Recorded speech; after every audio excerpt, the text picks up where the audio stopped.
In a blow to the bullet train, California might shift billions to LA and Bay Area projects. How's it going, everyone? It's your host and founder of the American Rail Club, Demetrius Villa, with not too good news right now, and pretty disappointed going into researching all of this of what is going on with the California high-speed rail project. It has not been a good year for California.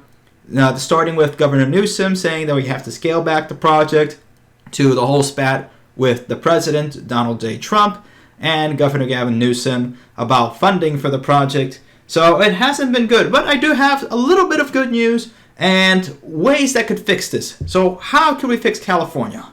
Well, let's go through this article first. And by the way, if you guys are liking the content and want to know more about rail infrastructure in the United States, be sure to subscribe, ring that bell, and also be sure to support us on Patreon, because that's very important that we can be able to continue giving you the news and I can continue to keep making these videos. And also, there's other ways to support us. We can have sponsors, as well as you can also get our gear, like this t-shirt and this cup that we have on Teespring. I got some green tea in this. It's actually roasted green tea, Hojicha, from Japan. I got this over in Kroger. I'm not sponsored by Kroger or anything like that, but we are looking for a sponsor. So if you guys want to do that, you go ahead and do. So let's dive into this article and dive into what is wrong with California, because there is something seriously wrong going on, and it has been. Not the whole state in particular is pretty not too well off. Let's put it that way. So key California lawmakers had devised a plan to shift billions of dollars from the Central Valley Bullet Train project to rail projects in Southern California and the Bay Area, a strategy that could crush the dreams of high-speed rail purists.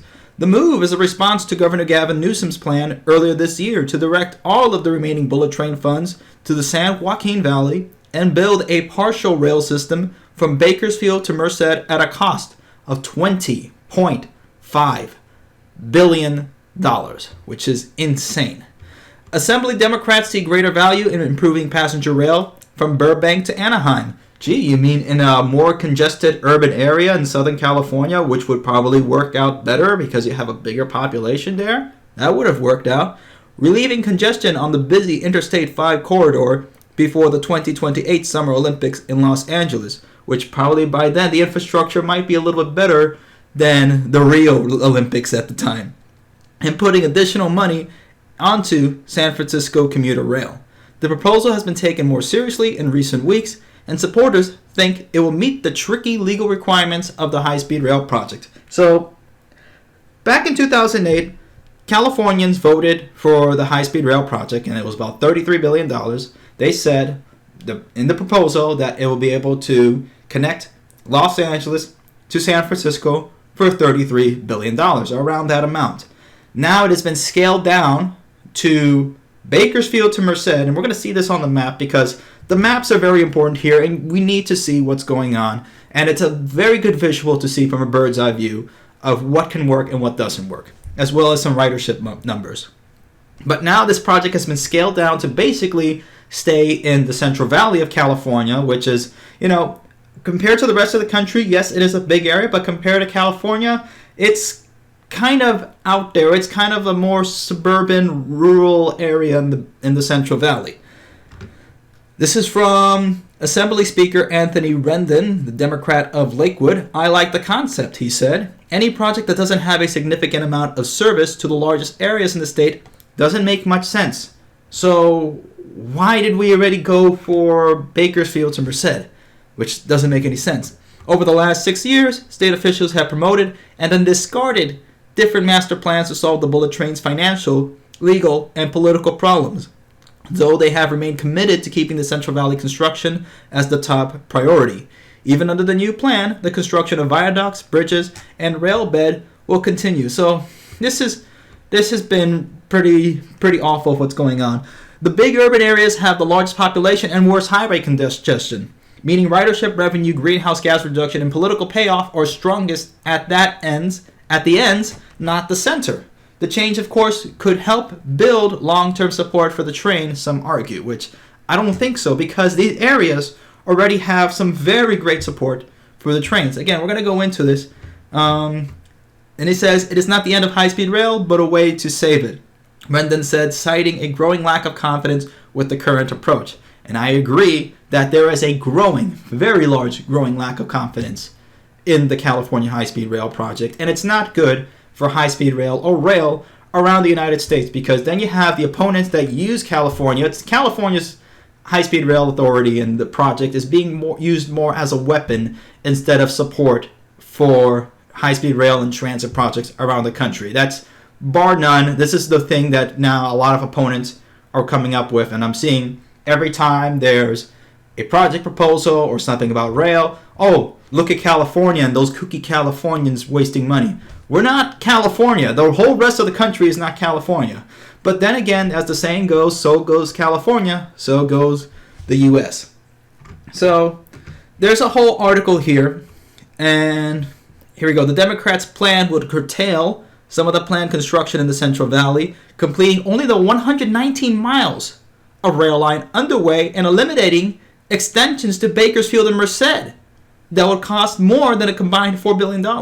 So if I'm reading this correctly, they're not even going to extend to Bakersfield and Merced. I don't know what that would go. Then, get this, it gets even worse. The plan would also save money by delaying the installation of a high-voltage electric power system, meaning new 135-mile-an-hour diesel trains would operate on the Central Valley bullet train network. So this is not even high-speed rail anymore at this point. The Florida project, Right Line, would actually go faster for most of the way. Actually, well, the Florida project for Brightline, Virgin Trains USA, can go at top speed of 125 miles an hour. But that project's already running. California wants to finish this at 135 miles an hour. That's basically what they're saying, because they're delaying the money. And when, by the way, when they mean delay, it's not going to happen. This is pretty awful. So there's a long article over here, but we have so many more articles to go into because this is terrible. And yes, it's California has horrible pollution. It's the number one area with urban pollution, especially LA, San Francisco, San Diego.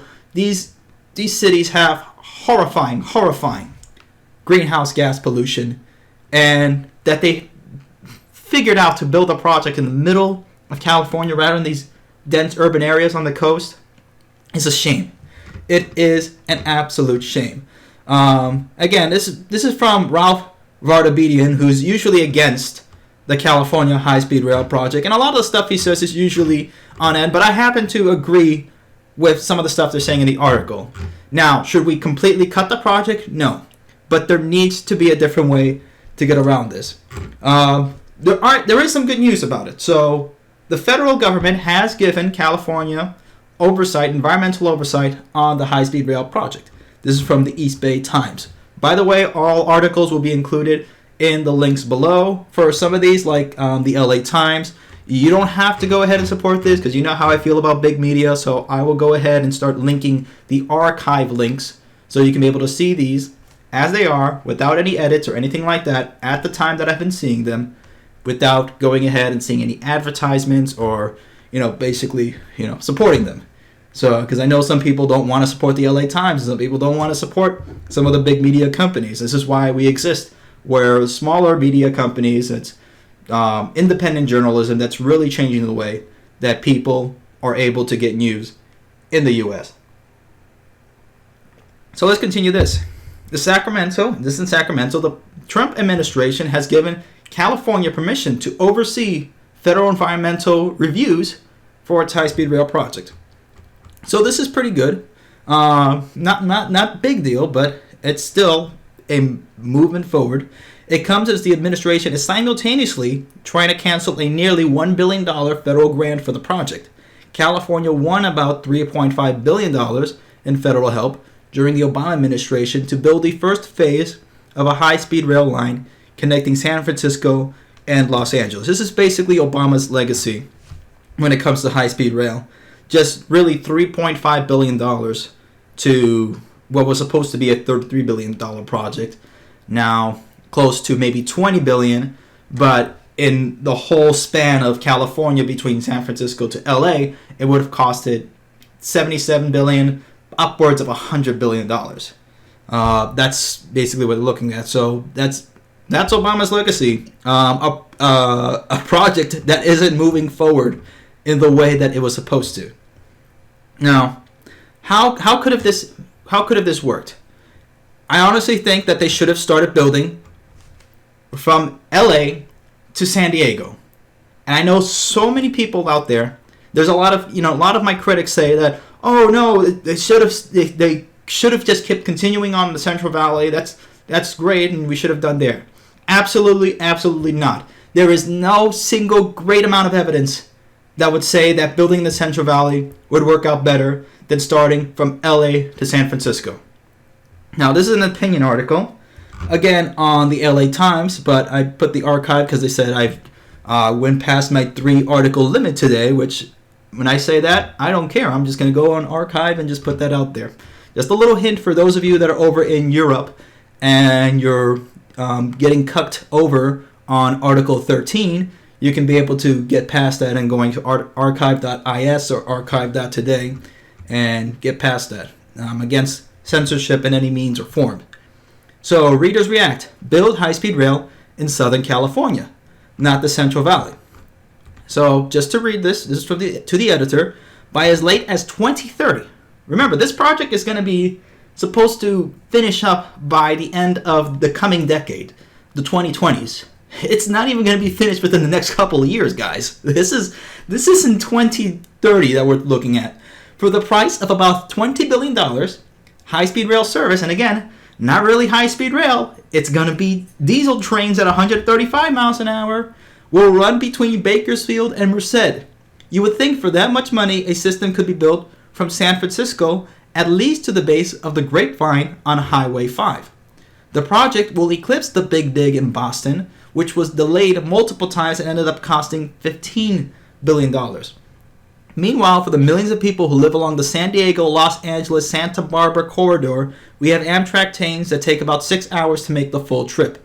Maybe that's not bad considering driving that distance can take even longer with today's congested highways. Now, this is another good article here, and again, in 2008, this is the last thing I'm going to come from this article. In 2008, the people of California were promised a bullet train that would extend from Los Angeles to San Francisco for only $33 billion. And we voted for it. And the rest of the rest of the country is also paying for it. And we voted for it in California. Now we are told $20 billion. $20 billion will only get us 120 miles of railway. So this was in May 5th, 2019. So again, very recent that this is happening. This whole fallout of California has been pretty horrifying. By the way, this thing here connecting cities at 220 miles an hour, it's not happening. Siemens is probably going to build a train set. They're probably going to be, by my estimate, it's going to be Siemens Chargers going between Bakersfield to Merced. Well, not Bakersfield to Merced because they're not even doing the connections to that, if I read the article correctly. That's the problem. So, and again, where did the problem start? This is where it first started. You can see from this article. Again, this is from Ralph Bertavedian, but he's correct on what this said. When California shifted its bullet train project into high gear in 2008, it had just 10 employees to manage and oversee design of the largest public construction project in state history. Imagine if the federal highway system, when it was being built under President Eisenhower, was planned by 10 people. 10 people. Do you think it would even get built anyway? No. So this is what they did. They hired a whole bunch of consultants, and not good consultants at all. Nobody oversaw the consultants. Consultants assured the state there was little reason to hire hundreds or thousands of in-house engineers and rail experts because the consultants could handle the heavy work themselves and save California money. Save money. It would take them only 12 years to bore under mountains, bridge rivers, and build 520 miles of rail bed, all at the cost of just $33 billion. Now, has that happened? No. More than a decade later, because remember, this started in 2008, guys. 2008, I was going into high school at the time and getting out of middle school, so this is spanning generations here. This is where Generation Z started, being born and started coming up. So we're spanning generations here. This is how long it's taking. More than a decade later, that decision has proven to be a foundational error in the project's execution. A miscalculation that has resulted in the California High-Speed Rail Authority being overly reliant on a network of high-cost consultants who have consistently underestimated the difficulty of the task. So apart from California basically now incubating the bubonic plague, a whole bunch of homelessness, and horrifying income disparity, now we have a project that's really not getting built and consultants that have run away with money. Let's see. They have staffed their ranks with former high-level bureaucrats, and the former executive has occupied key government posts. This is why when they did the audit on the California High-Speed Rail Authority, they found billions of dollars wasted, millions on top of billions of dollars wasted. A lot of people were fired after that. And some of these firms, the WSP, Project Finance Advisory, Cambridge Systematics, ARUP, Tywin Lin, HNTB, PGH Wong Engineering, never heard of that one, Harrison Associates, Arcadis, STV, Senior Engineering Systems, Parsons Transportation, and many others. So they basically put I don't know how many cooks in the kitchen and nothing got out of it. If they could have just hired maybe one firm, like, I don't know, Siemens, Deutsche Bahn, JR, all the JR companies, any of those would have been far better. Even if they just got in the Chinese rail company at that point, it would have been better. It would have been better. Even though you guys know how much I can't stand, Chinese investment into the United States, that would have been a better idea than all these cooks in the kitchen. This is pretty bad. Look at this. The amounts of millions of dollars wasted, and nothing has really happened. Nothing has gone forward. So, let's go into this, the cost of it. So, if you guys have seen this video, and I do recommend you do see this video of the bullet train riding Japan Super Shinkansen. It's on the channel. It has close to 300,000 views now. A lot of them coming from Japan. Which again, I thank the Japanese for watching this and for the people who have translated this. To those of you, arigatou gozaimashita for watching this video. So, the cost per mile for the original Japanese bullet train. This was built in 1964. It started construction in 1958, finished in 1964. And again, not just construction, it started research basically in 1958. Started construction in around 1959. So it took 5 years. 5 years in the late 50s, early 60s to build the Japanese first Shinkansen between Tokyo to Osaka. So we're talking about 320 miles. Okay? And that was about $8 million per mile. And that's including the initial research and development, because this has never been done to train that fast up to that point. It has taken California. This is all adjusted for inflation in 2019, by the way. This is all current numbers. It has taken California about $19 million per mile to build something even slower. They don't even have to research and develop a whole new high-speed rail type of system. They don't have to go into the aerodynamics or, the angles of, the flanges or anything like that, or anything top engineering skills or anything like that. It's not rocket science or Hyperloop science. This is just a train that has been already built in a whole bunch of other first world countries, and it is taking them more than double the cost of what it took the Japanese government back in 1964. I don't know what that says to you, at least. I know what it says to me. It means that this has been a complete, absolute waste of money and failure of execution in California. That's how bad it is. Okay? So again, I'm going to also put the link to this below. You guys should be able to see this well and see the magic of this tremendous system that they were able to build over in Japan, because this is something that, we should all be enjoying by now. We should all be having bullet trains in the United States. This is something that could be able to get us. And look, in 1964, they were going 125 miles an hour. Now they're going over, close to 200, 250 they're testing now for their new train, the Alpha X. And again, this is what happens when you have things work out correctly. So let's look at this. Let's look at California. Here we go. here's the map, everyone. So, this is where Los Angeles is. This is where San Francisco is. That's about 500 miles away from each other, give or take. And here's the Central Valley. So if you guys want to see, let's put the satellite vision. And remember, back in Japan, let's just go to Japan so you can see just right across the Pacific. Japan's a very, very mountainous country. Again, look at all these mountains you got over here. So from Tokyo, Yokohama, all the way down over here, you got to go past through, all these mountains. You got Nagoya, okay? And then it's going over to Kyoto and then Osaka. So you have all these mountain ranges that it's going through. So if anybody ever says that, oh, it's going to be too expensive in California because of all the mountain ranges, nothing like that has ever been done in human history. They're lying. It's absolute BS. And I know that was done in several videos. I think it was that MSNBC video or CNBC video about why the U.S. can't build high-speed rail. Oh, because of too many mountains. So, too many mountains. But look at California. Here we go. Let's go right across. Oh, that's going to be California soon. Let's go to California right here. So this is the Central Valley. And again, you have the Sierra Mountains right over here and Sequoia National Forest. Here is Bakersfield.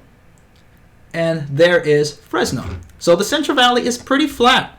If you can see all this, I don't know if you guys can see this, all these little squares and grids and whatnot, most of that is farmland.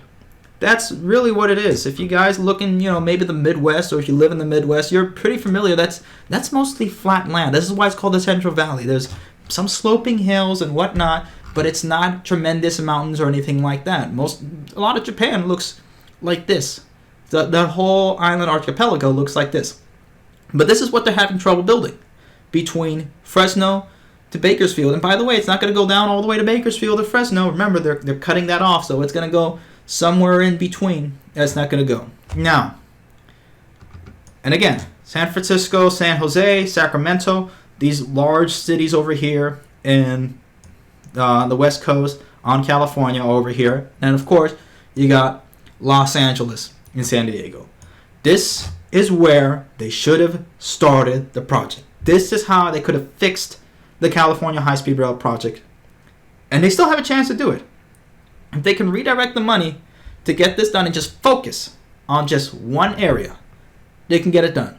So here is Los Angeles. Here is San Diego. That is about 120 miles away. And again, they're spending $20 billion to build from Fresno to Bakersfield about 120 miles. That doesn't make any sense to go from these two smaller cities in the Central Valley. Look at how they're not that dense. Again, these are not tremendous cities. Okay, in terms of the United States, yeah, they're pretty big cities, but in terms of California, they're not that big. They're number 5, number 9, basically. So again, Los Angeles is over here, San Diego's over here. So let's have a little quiz time. What is the number 1 most ridden Amtrak route outside of Northeast Corridor? Okay, I'm going to give you guys 5 seconds. Actually, I'm going to give myself a little sip too. Okay, so now that you figured it out, it is the Pacific Surfliner.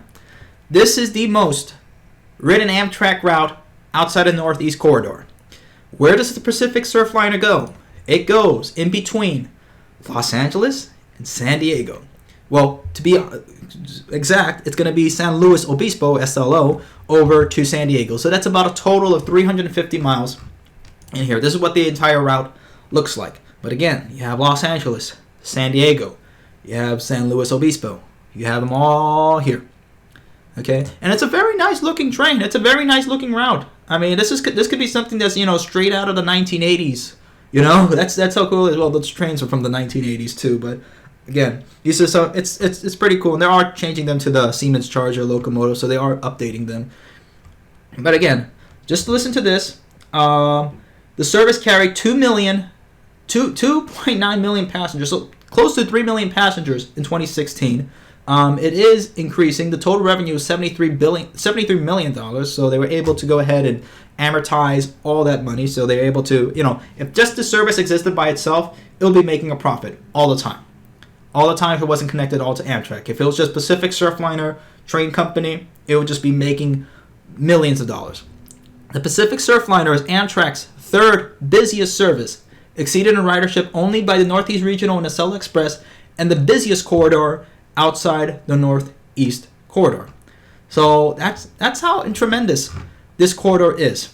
So this could have been something, and this is what the new train sets look like. So pretty nice. These are from Siemens that they built. So again, pretty easy area to do this in.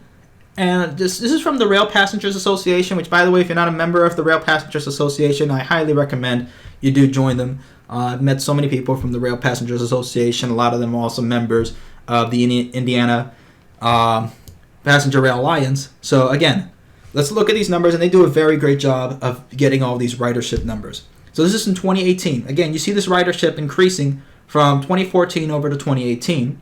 It keeps increasing. But here's the number one city pair by ridership in 2018. Los Angeles to San Diego, 128 miles. Where is Bakersfield or Fresno in any of that? That's over number 9 at 110 miles. So, what did California decide? You hear that shaking? That's my dog over here. Hans, come over here. Again, if you guys have not seen the mascot, here he is. There's my mascot. There you go, buddy. Say hi. There we are. Okay. All right. Okay. He likes to give kisses, too. I'm not too fond of dog kisses. I don't want the bacteria, guys. I don't want it. But I'll accept it. All right. So what did California decide? You know what? We don't want to be number one. We're already number one in homelessness. We're already number one in plagues and diseases. We're already number one in income disparity. Nah, we don't want to be number one this time. We want to be number 9. Number 9 sounds great, guys. Let's go number 9. Why would anybody do this? Why? Why would anybody, even in a business sense, would think, yeah, that number 9 seems like a great investment. Let's just focus all our eggs in one basket on number 9. That would be great. And again, top city pairs by revenue. There you go. Los Angeles to San Diego. Not even anywhere here by revenue is Bakersfield or Fresno. So how does California think they're even going to make money? They're not even going to make any money back on this project where it is in the Central Valley. It makes no sense. It makes no sense. Ningún sense. Nothing. It's unbelievable when you look at this, guys. Again, this is something that would make sense. Look at the numbers you have for Bakersfield over here.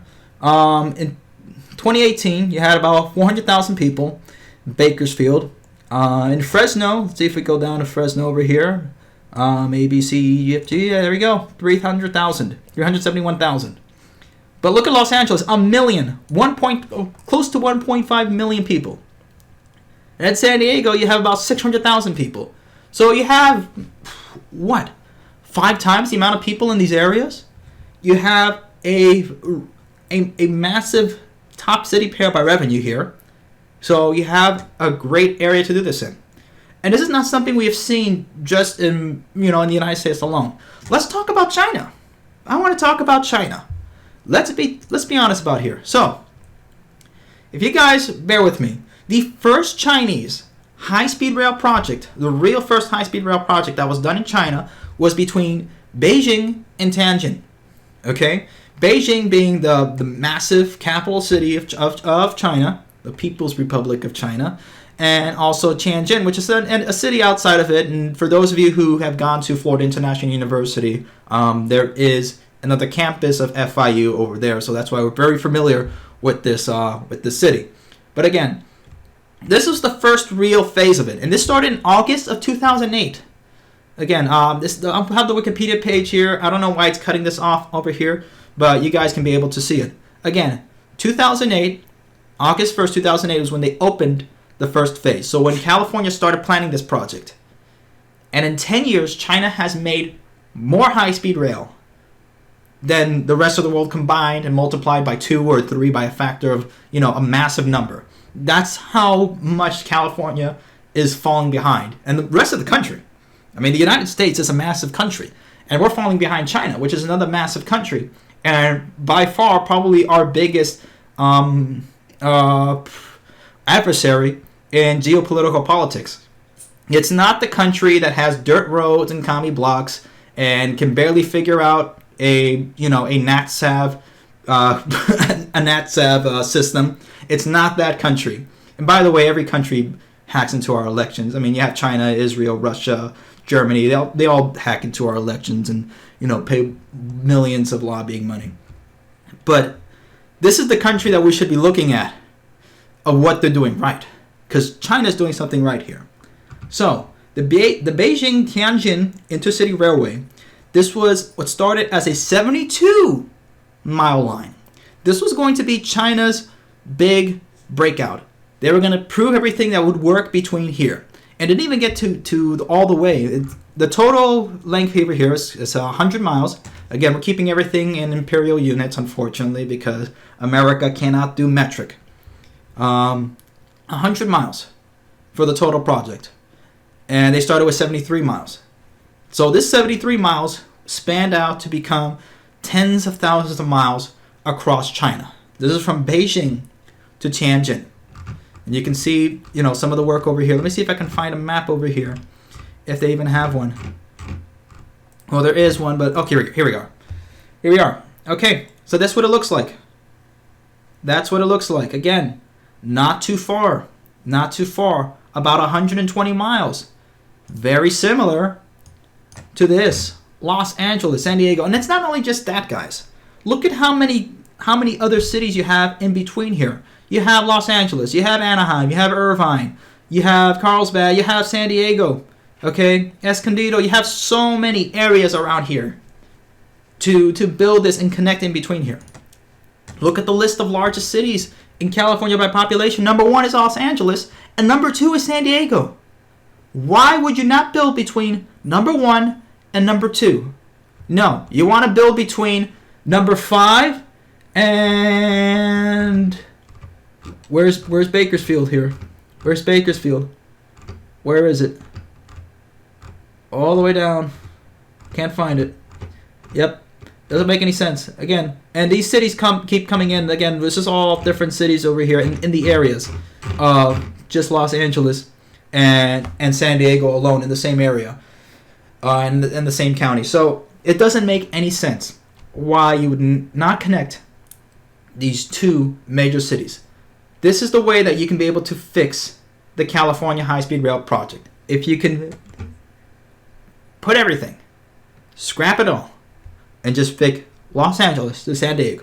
Because remember, these two cities are heavily Democrat cities, so they would be much more privy to government funding and funding between these two cities, so you don't even have to go ahead and go through federal governments. Los Angeles and San Diego could help to fund this just from their taxpayer money base and taxpayer base alone. They could be able to go ahead and push for funding for this, instead of the Central Valley, which is heavily more conservative, and that's probably the only conservative areas in California at this point right now, and not by that much, but that's where you're getting a lot of pushback from, is all these rural areas, all these farmlands. That's why it's so hard. But you can very well do it between Los Angeles and San Diego. But people will complain, oh wait, but that's too urbanized. We can't do that. Really, we can't do that. So why were they able to do it? Look at how urbanized these areas are. They are able to do it. And they were pretty well urbanized back in 1964 too. And these are a lot of mountains over here. They were able to do it. They were able to do it right over here. Here we are. There's Tianjin. And here is Beijing, right here. Very heavily urbanized areas. This was done back in 2008. This again, when people say it's too urbanized, we can't build over here. It's an excuse and it's BS. They're lying. It can absolutely be done. It's just a cop-out to say, oh, we're high-speed rail doesn't make any sense. Let's just go ahead and stick everybody on the I-5. Let's just have more pollution, more greenhouse gases. Let's put everybody on the 405. More pollution, more greenhouse gases. Because California, that's the way you can be more progressive. Progressive into causing more cancer. Progressive into causing more pollution. Progressive into causing more car accidents. Progressive into causing more congestion and more inequity in the state of California.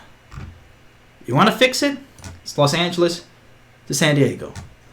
That's the way it can be done. That's the way we can fix the California high-speed rail project. I need a break from this.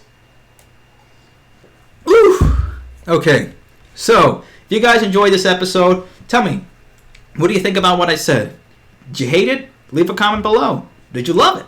Leave a comment below. And be sure to like, even if you didn't like it, because it'll at least get more people to see what other people are thinking and more opinions, and especially more people in our generation to get involved into building and supporting transit and rail around the United States. It's highly important. It's massively important. If we don't have infrastructure, we don't have a backbone in this country. So again, be sure to like, be sure to comment, be sure to subscribe, and ring that little bell right there so you can be able to get videos directed to your inbox and to your phone, as most people are watching YouTube on their phones now. So be sure to go ahead, ring that bell, and support us on Patreon. Support us on Teespring if you want these little t-shirts. We got them over there on Teespring. If you want to support us on Patreon, go ahead. I'm going to add in some more rewards. So if you guys are putting in 20 or more a month, you are going to be sent the new rewards hopefully by the end of August. So that is going to happen. I cannot be going and procrastinating on that anymore. My financial situation is looking a little bit better, so I can be able to do that. And again, be sure to subscribe, like us, share this video, and tell me what you think. Thank you all for watching, and welcome aboard. We'll see you all next time.